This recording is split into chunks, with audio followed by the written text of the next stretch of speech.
Hello everyone, कैसे हैं आप लोग। आज मैं आपके लिए लेकर के आई क्लास 12 की हिस्ट्री का सेकंड चैप्टर का नाम है हमारा राजा, किसान और नगर। इस चैप्टर में से मैं लेकर के आई हूँ आपके लिए most important 50 MCQ question for CUET exam के लिए। इस बार जो CUET का जो एग्ज़ाम है वो हमारे 12th के बेस पे से ही आएगा और NCERT की बुक में से आएगा। तो जो मैंने आपके लिए जो क्वेश्चन बनाए हैं सेकेंड चैप्टर के, ये मैंने बुक में से ही बनाया है आपके लिए। एक एक लाइन को अच्छे से पढ़ के समझ के आपके लिए मैं आपके लिए मोस्ट इम्पोर्टेंट क्वेश्चन बनाए हैं। आई होप आपको सब कुछ समझ में आएगा। और यहाँ पे मैं आपको करवा रही हूँ CUET की तैयारी, जिसमें मैं आपको पढ़ाऊँगी political science, history, sociology and Hindi language. ये जो जितने भी मैंने अभी आपके आगे नाम लिए हैं, इन सब की मैं आपको तैयारी करवाऊँगी और मैं बुक में से ही आपकी सारी तैयारी करवा रही हूँ, बुक से बाहर कुछ नहीं कराती। और अभी तक आपने मेरे चैनल को लाइक नहीं किया, सब्सक्राइब नहीं किया, तो जल्दी से मेरे चैनल को लाइक कीजिए, सब्सक्राइब कीजिए, ताकि मेरी आगे आने वाली वीडियो आप तक आसानी से पहुंच सके और आप उनका लाभ उठा सके। तो अब हम स्टार्ट करते हैं अपने क्वेश्चन को। तो क्वेश्चन नंबर फर्स्ट है हमारे, इसमें पूछा गया चंद्रगुप्त मौर्य किस धर्म को मानने वाला था। तो अब मैं इसके ऑप्शन आपके आगे पढ़ूंगी, फिर उसके बाद आपको आंसर बताऊंगी। मैंने किसी भी क्वेश्चन के आगे आंसर नहीं लिख रखे हैं, मैं साथ ही साथ आपको आंसर बताते जाऊंगी। ठीक है, तो हम इसका ऑप्शन पढ़ते हैं। ऑप्शन ए है हमारा बौद्ध, ऑप्शन बी है हमारा जैन, ऑप्शन सी है हमारा शैव धर्म एंड ऑप्शन डी है हमारा वैष्णव धर्म। तो जो इसका जो आंसर है वो हमारा बी, चंद्रगुप्त मौर्य जैन धर्म को मानते थे। ठीक है, आई होप मैं आपको जितने भी क्वेश्चन कराऊंगी आपको इजीली समझ में आएंगे। अगर किसी भी चीज़ की दिक्कत आए आपको, तो आप मेरे से कमेंट करके पूछ सकते हैं। अब आते हैं अपने क्वेश्चन नंबर 2 में। इसमें पूछा गया कौन से अभिलेख में सम्राट अशोक के नाम का उल्लेख मिलता है। तो मैं इसके ऑप्शन पढ़ूंगी आपके आगे। ऑप्शन ए हमारा गुर्जर, ऑप्शन बी हमारा मास्की एंड ऑप्शन सी हमारा ए और बी दोनों एंड डी हमारा इनमें से कोई नहीं। तो जो इसका आंसर हमारे क्वेश्चन नंबर 2 का वो है हमारा आंसर सी, ए और बी दोनों है। ठीक है, अब आते हैं अपने नेक्स्ट क्वेश्चन में। क्वेश्चन नंबर 3 में इसमें पूछा गया है अभिलेखों का अध्ययन को क्या कहते हैं। जो अभिलेखों का जो अध्ययन जो करते हैं उनको क्या कहते हैं। तो हमारे ऑप्शन दिए गए हैं, मैं आपके आगे ऑप्शन पढ़ रही हूँ। अभिलेख शास्त्र, मुद्रा शास्त्र, लिपि शास्त्र, वस्तु शास्त्र। ठीक है, तो जो क्वेश्चन नंबर जो 3 है हमारा, इसका आंसर है हमारा अभिलेख शास्त्र। ठीक है, ए इसका आंसर है, मैंने ए के आगे टिक लगा दिया, आप देख सकते हैं। अब आते हैं अपने नेक्स्ट क्वेश्चन में। क्वेश्चन नंबर 4 में इसमें पूछा गया है कलिंग युद्ध के बाद अशोक ने किस धर्म को अपना लिया था। अब मैं ऑप्शन पढ़ती हूँ। बौद्ध धर्म को अपना लिया था, जैन धर्म को अपना लिया था, या हिंदू धर्म को अपना लिया था। तो जो क्वेश्चन नंबर जो 4 है उसका आंसर है ए, बौद्ध धर्म को अपना लिया था। ठीक है, ए के आगे हमने टिक लगा दिया, आप देख सकते हैं। अब आते हैं अपने नेक्स्ट क्वेश्चन में। क्वेश्चन नंबर 5 में इसमें पूछा गया है संगम शब्द का अर्थ। संगम शब्द का क्या अर्थ होता है। अब ऑप्शन पढ़ूंगी मैं। समिति, सभा, संस्था, इनमें से कोई नहीं। तो जो क्वेश्चन नंबर जो 5 है हमारा, उसका आंसर है बी, सभा। संगम का अर्थ होता है सभा। अब आते हैं अपने क्वेश्चन नंबर 6 में। इसमें पूछा गया प्रथम संगम सम्मेलन कहाँ आयोजित किया गया था। तो ऑप्शन पढ़ती हूँ मैं आपके यहाँ। मदुरई, ऑप्शन बी है चेन्नई, ऑप्शन सी हमारा मथुरा एंड ऑप्शन डी हमारा काशी। तो जो क्वेश्चन नंबर जो 6 है हमारा, उसका आंसर है ए। ठीक है, मदुरई। अब आते हैं अपने नेक्स्ट क्वेश्चन में। क्वेश्चन नंबर 7 में इसमें पूछा गया संगम साहित्य किस भाषा में लिखा गया है। तो मैं आपके आगे ऑप्शन पढ़ती हूँ। तमिल, तेलुगु, मलयालम एंड कन्नड़। तो जो क्वेश्चन नंबर जो 7 है हमारा, उसका आंसर है ए, तमिल। ठीक है, संगम साहित्य तमिल भाषा में लिखा गया है। अब आता है हमारा क्वेश्चन नंबर 8। इसमें पूछा गया सम्राट अशोक ने किन 2 नगरों की स्थापना की है। ठीक है, तो ऑप्शन ए हमारा श्रीनगर, ऑप्शन बी हमारा Lalita Patan and option C हमारा ए और बी दोनों, डी हमारा इनमें से कोई नहीं। तो जो इसका आंसर है हमारा सी है, इसका आंसर ए और बी दोनों ही नगरों की स्थापना की थी सम्राट अशोक ने। ठीक है, तो मैंने सी के आगे टिक लगा दिया, आप देख सकते हैं। अब आते अपने नेक्स्ट क्वेश्चन में। क्वेश्चन नंबर 9 में इसमें पूछा गया है कनिष्क ने किस नगर की स्थापना की। तो ऑप्शन पढ़ती हूँ मैं। कश्मीर, कनिष्कपुर, रामपुर, श्रीनगर। तो जो इसका जो आंसर है वो है हमारा कनिष्कपुर, 20 का आंसर है। ठीक है, आप इसके नाम से इसको जान सकते हैं कि इन्हें कौन से नगर की स्थापना की थी। ठीक है, इसने अपने ही नगर के नाम की स्थापना की थी, नगर की। अब आते अपने नेक्स्ट क्वेश्चन में, क्वेश्चन नंबर 10 में। इसमें पूछा गया कनिष्क किस धर्म का अनुयायी था? तो ऑप्शन में इसका बौद्ध धर्म, जैन धर्म, हिंदू धर्म या इनमें से कोई नहीं। तो जो क्वेश्चन नंबर जो 10 है उसका आंसर है हमारा ए। कनिष्क जो था वो बौद्ध धर्म के अनुयायी थे। ठीक है, अब आते अपने नेक्स्ट क्वेश्चन में, क्वेश्चन नंबर 11 में। इसमें पूछा गया अशोक के अभिलेख पढ़ने में किसको सफलता मिली? तो जो अशोक के जो अभिलेख जो थे उसको जो पढ़ने में जो सफलता मिली थी उनका नाम बताना है। तो ऑप्शन ए है हमारा इसमें आर.पी. मजूमदार, ऑप्शन बी है हमारा इसमें कनिंघम, ऑप्शन सी है हमारा sir John Marshall, and D है हमारा जेम्स प्रिंसेप। तो जो क्वेश्चन नंबर 11 है उसका आंसर हमारा डी है। ठीक है, मैंने डी के आगे टिक लगा दिया, आप देख सकते हैं। तो इसका आंसर है जेम्स प्रिंसेप। अब आता है हमारा क्वेश्चन नंबर 12। इसमें पूछा गया है अशोक के अभिलेख पढ़ने में कब सफलता मिली? जो अशोक के जो अभिलेख जो पढ़े गए थे, जो सफलता मिल गई थी, तो कौन से सन में मिली थी? तो इसमें हमें ये बताना है। ऑप्शन ए हमारा 1838, बी हमारा 1836, सी हमारा 1835, डी हमारा 1840। तो जो क्वेश्चन नंबर जो 12 है उसका आंसर है हमारा ए, 1838 में सफलता मिली थी। ठीक है, अब आता है हमारा नेक्स्ट क्वेश्चन, क्वेश्चन नंबर 13। इसमें पूछा गया 6ठी शताब्दी ईसा पूर्व में कुल कितने महाजनपद थे? तो इसमें हमें कितने महाजनपद थे इसके बारे में ये बताना है। कितने महाजनपद थे 6ठी शताब्दी में? तो इसमें ऑप्शन ए हमारा 14, ऑप्शन बी है 17, ऑप्शन सी है 16, ऑप्शन डी है 15। तो इसका जो आंसर है वो हमारा सी। ठीक है, 16 महाजनपद थे। अब है हमारा नेक्स्ट क्वेश्चन, क्वेश्चन नंबर 14। इसमें पूछा गया है सबसे शक्तिशाली महाजनपद कौन सा था? वो जो 16 जो महाजनपद जो थे उनमें से कौन सा सबसे अधिक शक्तिशाली था? तो इसमें पूछा गया है, तो आप ऑप्शन में पढ़ रही हूँ, मगध, कौशल, अवंती, वाराणसी। तो जो इसका आंसर है वो है हमारा ए, मगध सबसे शक्तिशाली महाजनपद था। अब आता है हमारा नेक्स्ट क्वेश्चन। इसमें पूछा गया मगध की राजधानी क्या थी? ठीक है, तो ऑप्शन है इसमें वाराणसी, श्रावस्ती, राजगृह एंड वैशाली। तो जो इसका जो आंसर है वो हमें सी, इसका आंसर है राजगृह। ठीक है, तो मैंने सी के आगे टिक लगा दिया, आप देख सकते हैं। आपको अगर किसी क्वेश्चन में किसी भी चीज़ की दिक्कत आ रही हो तो आप मेरे से कमेंट करके पूछ सकते हैं, मैं आपको ज़रूर रिप्लाई दूंगी। अब आते अपने नेक्स्ट क्वेश्चन में, क्वेश्चन नंबर 16 में। इसमें पूछा गया काशी जनपद की राजधानी थी, काशी जनपद जो था उसकी राजधानी क्या थी? तो इसमें पूछा गया है ऑप्शन ए हमारा चंपा, एंड बी हमारा वाराणसी, एंड सी है वैशाली, एंड डी हमारा श्रावस्ती। तो इसका आंसर है हमारा बी, वाराणसी। ठीक है, क्वेश्चन नंबर 16 का आंसर बी आप देख सकते हैं। अब आते हैं अपने नेक्स्ट क्वेश्चन में। इसमें पूछा गया है मगध का सबसे शक्तिशाली शासक कौन था? तो इसका ऑप्शन है हमारा ए। इसमें पूछा गया है अजातशत्रु, एंड बी है हमारा इसमें महापद्मनंद, एंड सी है धनानंद, एंड बी है हमारा बिंबिसार।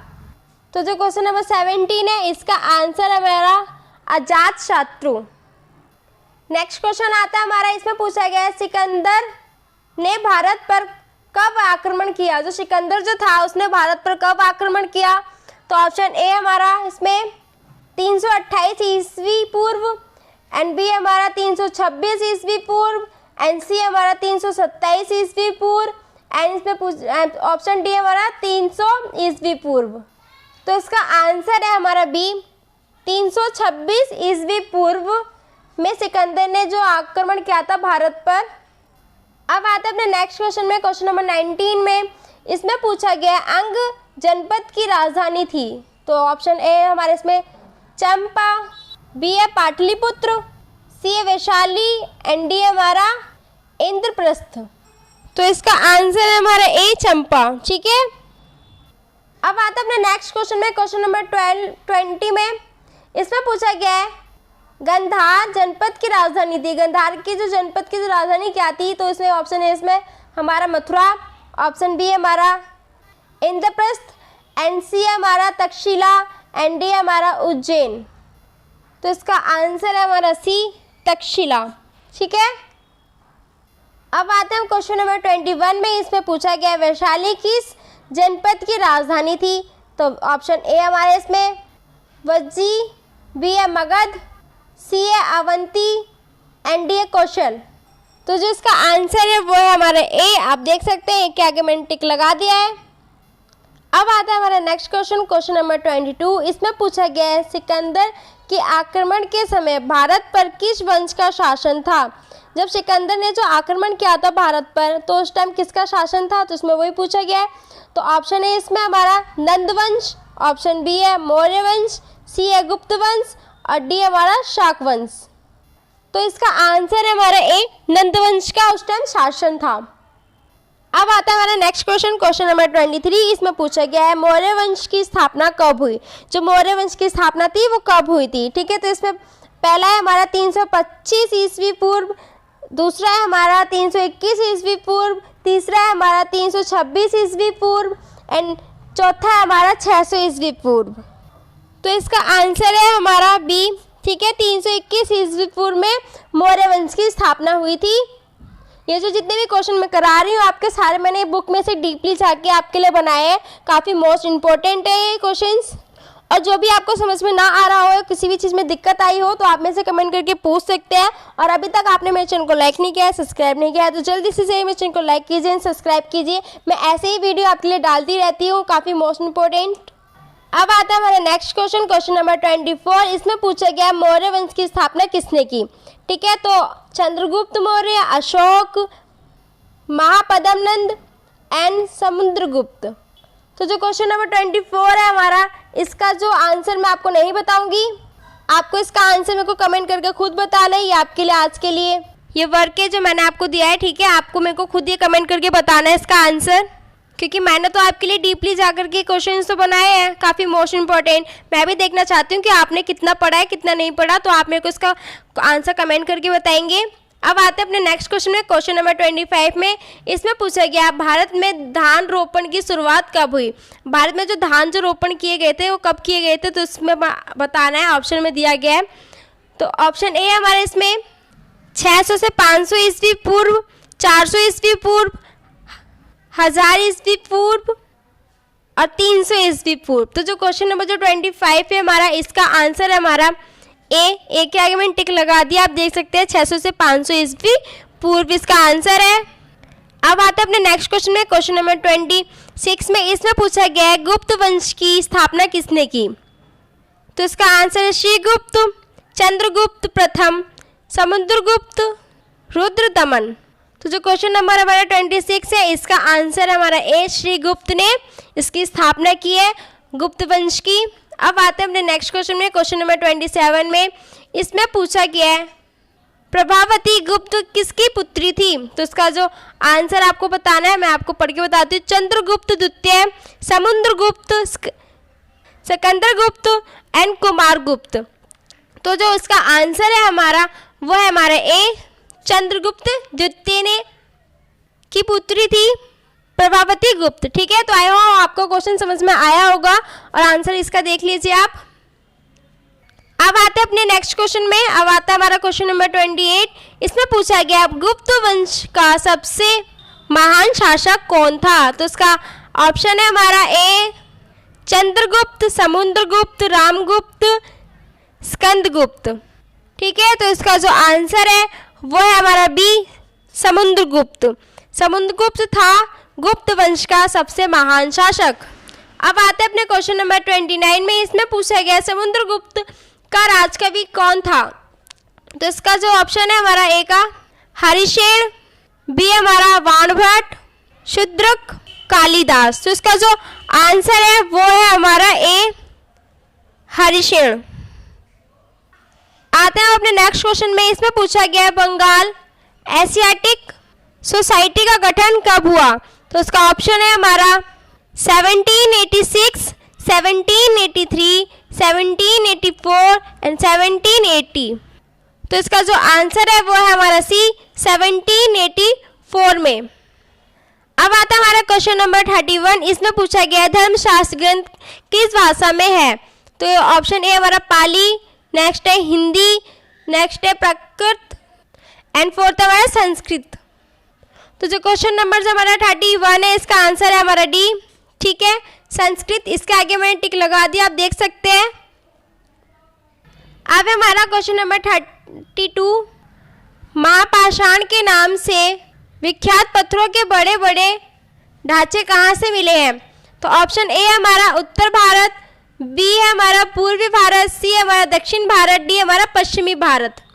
तो जो इसका आंसर है वो है हमारा सी, दक्षिण भारत। ठीक है, अब आते हैं नेक्स्ट क्वेश्चन में। क्वेश्चन नंबर 33 में इसमें पूछा गया है वर्तमान में मगध को किस नाम से जाना जाता है?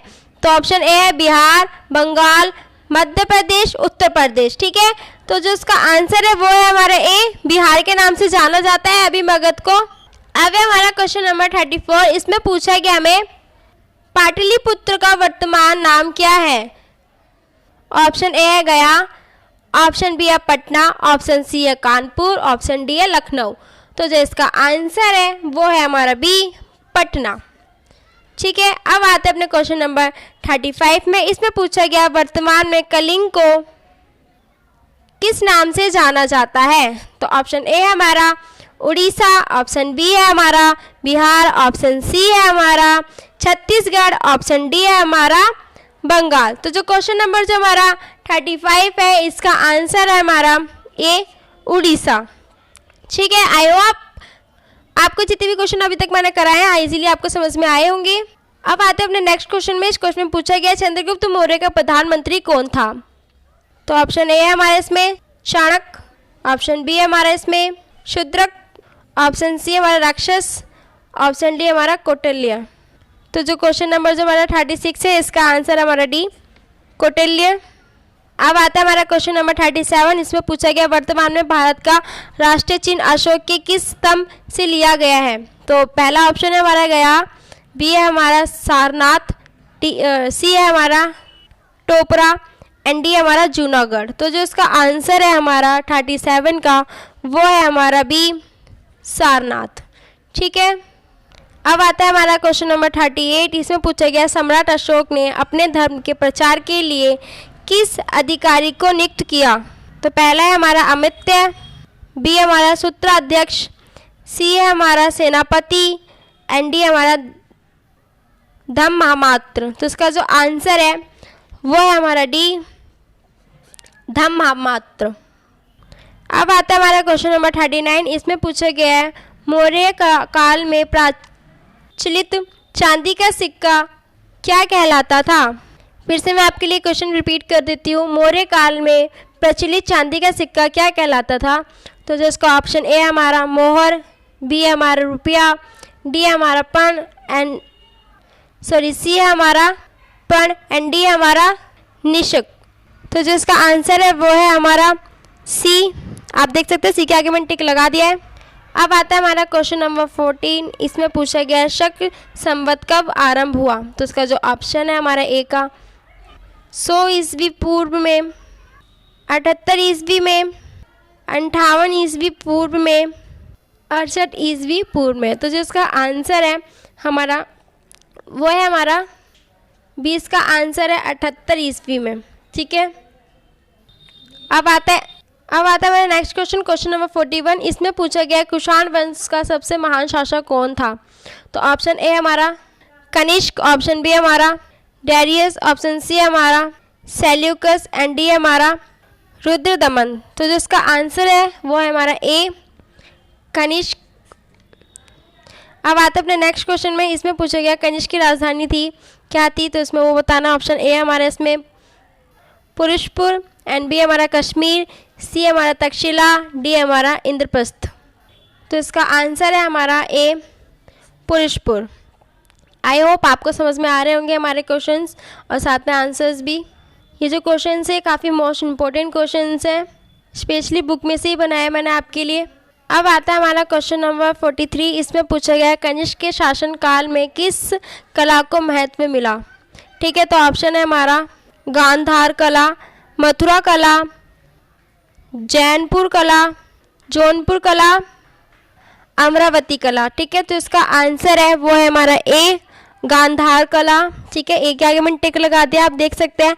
अब आते हैं अपने क्वेश्चन नंबर 44 में। इसमें पूछा गया कनिष्क ने कौन सी उपाधि धारण की। तो ऑप्शन ए हमारा इसमें शाक्री, बी है राजा, सी है देवपुत्र एंड डी हमारा गजपति, ठीक है। तो इसका आंसर है हमारा सी, इसका आंसर है देवपुत्र की उपाधि धारण की थी, ठीक है, कनिष्क ने। अब आता है नेक्स्ट क्वेश्चन, क्वेश्चन नंबर 45। इसमें पूछा गया इंडिका किसकी रचना है। तो ऑप्शन ए हमारा चाणक्य, ऑप्शन बी हमारा मेगास्थनीज, ऑप्शन सी है हर्षवर्धन, ऑप्शन डी है कालिदास। तो इसका जो आंसर है हमारा 45 का बी इसका आंसर है, आप देख सकते हैं बी के आगे मैंने टिक लगा दिया है। अब आते हैं अपने नेक्स्ट क्वेश्चन में, क्वेश्चन नंबर 46 में। इसमें पूछे गया है निम्न में से महिला संत थी। निम्न में से मतलब कौन थी जो महिला संत थी। तो इसमें ऑप्शन दिए गए हैं, आप देख सकते हैं। ऑप्शन में पढ़ देती हूँ। मीरा, दूसरा है आंडाल, तीसरा है करैक्कल एंड डी है इनमें से सभी। तो इसका जो आंसर है वो हमारा डी हो जाएगा, इनमें से सभी। ये जो सारी जो थी ये ना संत महिलाएं थी। अब आता है क्वेश्चन नंबर 47। इसमें पूछा गया है किस अभिलेख में सती प्रथा का उल्लेख मिलता है। तो ऑप्शन ए हमारा प्रयाग अभिलेख एंड बी है हमारा एरन अभिलेख, सी है हमारा महरौली अभिलेख, डी हमारा मथुरा अभिलेख। तो जो 47 का जो आंसर है वो है हमारा बी, आप देख सकते हैं। अब आते हैं अपने नेक्स्ट क्वेश्चन में, क्वेश्चन नंबर 48 में। इसमें पूछा गया है पंचतंत्र की रचना किसने की। ऑप्शन ए हमारे इसमें आर्यभट्ट, बी है चंद्रगुप्त, सी है कालिदास, डी हमारा विष्णु शर्मा। तो जिसका आंसर है 48 का वो है हमारा डी, विष्णु शर्मा, ठीक है।